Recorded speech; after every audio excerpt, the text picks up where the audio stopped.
शिव महापुराण में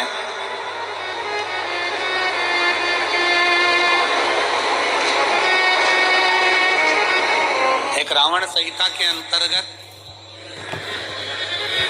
4 तिलक का वर्णन आता है। थोड़ा सावधानी से सुनिएगा। 4 तिलक का वर्णन रावण संहिता के अंतर्गत आता है और अथर्ववेद में भी कुछ वृक्षों की फल पत्ती का वर्णन आता है, उसका भी स्मरण इस कथा के माध्यम से।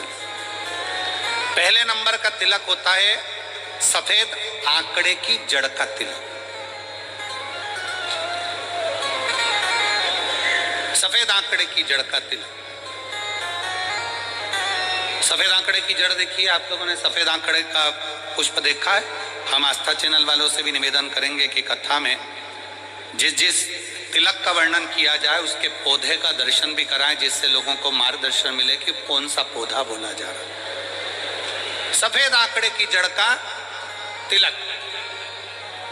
और यही सफेद आंकड़े की जो जड़ होती है संतान प्राप्ति के लिए तुमरुकेश्वर का नाम लेकर कमर में लाल धागे में बांधा जाता है, जैसा आप लोग पहले कथाओं के माध्यम से श्रवण कर चुके।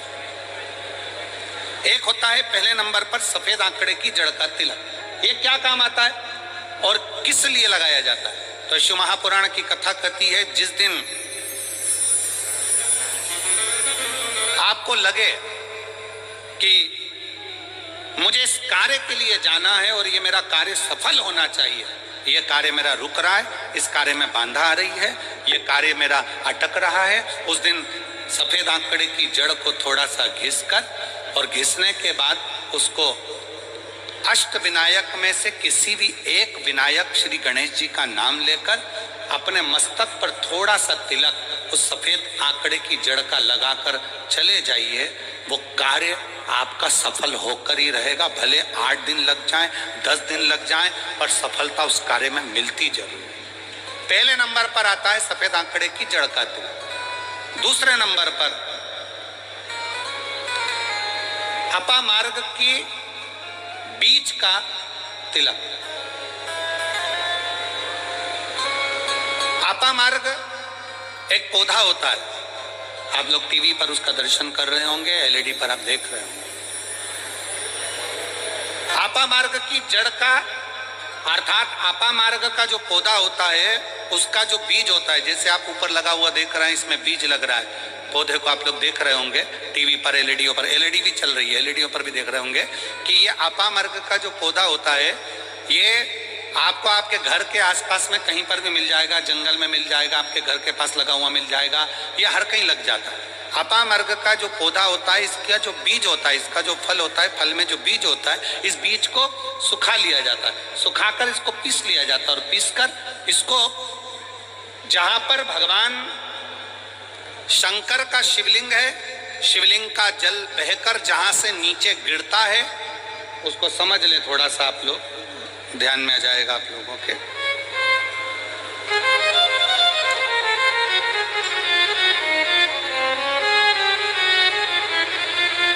इधर देखिए, शिवलिंग की ओर ध्यान देंगे। यहाँ जो व्यासपीठ के सम्मुख में शिवलिंग बना है, ये शिवलिंग, और शिवलिंग के सामने से जो जल बहकर जो जल नीचे की ओर आ रहा है, शिवलिंग के सामने से जल बहकर जो नीचे की ओर आता है, ये जो भाग होता है, इस भाग पर अपामार्ग का जो बीज होता है सूखा हुआ, जिसको आपने पीसा है, उसको यहाँ लगा दिया जाता है। उसी को वापिस लेकर आया जाता है और उस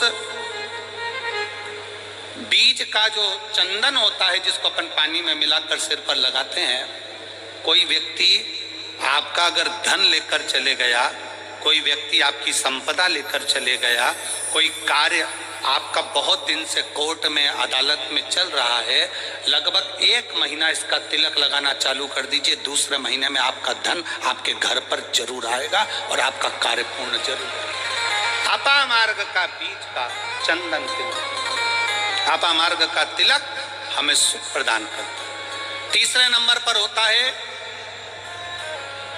दुर्वा क्या बोलते हैं इधर छत्तीसगढ़ में? दुबा बोलते हैं कि घास बोलते हैं?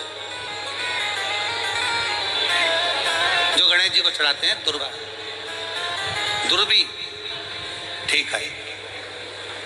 टीवी पर आप लोग देख रहे हैं, दर्शन कर रहे होंगे। दुर्वा, दुर्बी, जिसको छत्तीसगढ़ में दुर्बी कहते हैं, दुर्वा कहते हैं, जो गणेश जी को चढ़ता है, दुर्वा। अब आप सबको स्मरण में तो होगा कि दुर्वा कहां से प्रकट हुई है। तो शिव महापुराण की कथा में विष्णु पुराण को अगर हम अध्ययन करें तो विष्णु पुराण का स्मरण करेंगे या कूर्म पुराण को पढ़ेंगे तो उसमें मिलेगा कि भगवान जब सुमेरु पर्वत को मंथन के लिए रखा गया था, तब वो पर्वत नीचे दबता जा रहा था, तब कच्छप भगवान अपनी पीठ पर उस पर्वत को धारण करे थे। कच्छप भगवान जब पीठ पर धारण करे तो समझ लो भगवान नारायण की जंघा पर ही वो पर्वत रखा हुआ था, जिसको घर्षण किया जा रहा था, घर्षण किया। वो पर्वत जैसा जैसा घसा रहा था, रोम गिर रहे थे, उसी रोम की दुर्वा का भाव हमारे शास्त्रों में आता, उसी से दुर्वा की उत्पत्ति मानी। दुर्वा गणेश जी को प्रिय है। और दुर्वा का फल कितना है? दुर्वा का फल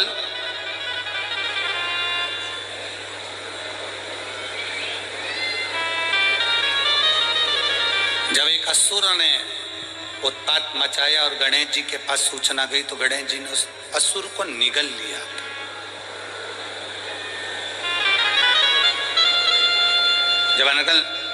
जब देखा, अनायास उस असुर की ओर देखा तो भगवान गणेश जी ने उसको निगल कर अपने गर्भ में, अपने पेट में उसको धारण कर लिया। अंदर ज्वाला उत्पन्न। भगवान शंकर ने एक दुर्वा गणेश जी को दी, उन्होंने पाई, अंदर बैठा हुआ असुर समाप्त हो गया।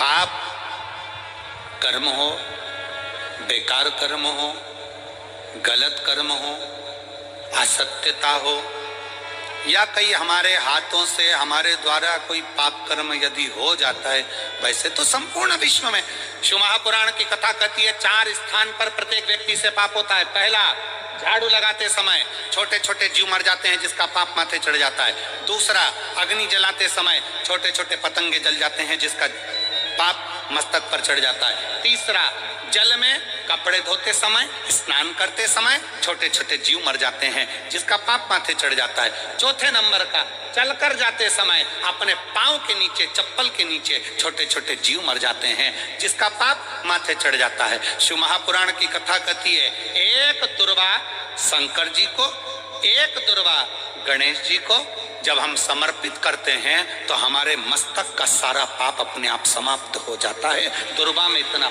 तेज हो, दुर्वा।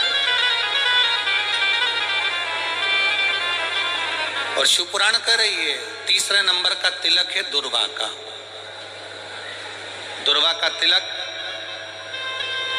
दुर्वा को चढ़ी हुई जब छोटी सी दुर्वा लेकर उसको सूखने के बाद भस्म बनाकर शंकर को चढ़ाकर उस भस्म को लाकर मस्तक पर यदि तिलक लगाया जाए, उस दुर्वा का तिलक यदि मस्तक पर लगाया जाए,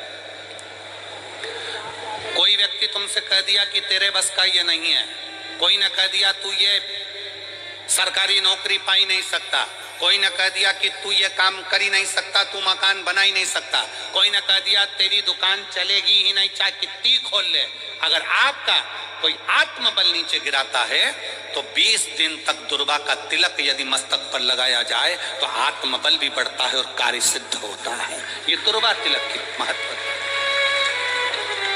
चौथे नंबर पर आता है बेलपत्र की जड़ का तिलक, जिसको हम पहले भी कथाओं में बोल चुके हैं कि बेलपत्र कि मिट्टी का भी अगर तिलक लगाया जाए, बेलपत्र के नीचे की मिट्टी का भी अगर तिलक लगाया जाए तो वो भी फल देता है। तो बेलपत्र की जड़ का तिलक तो बहुत मूल है। कभी अब मान लो कहीं बेलपत्र की जड़ ऐसे नहीं निकालना चाहिए, बेलपत्र हरा भरा रहे तो कभी उसकी जड़ नहीं निकालनी, कभी भी।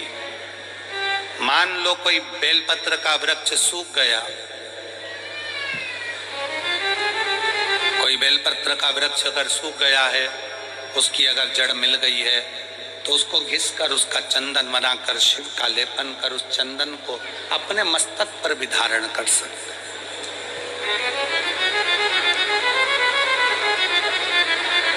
क्या होगा उससे? तो कहा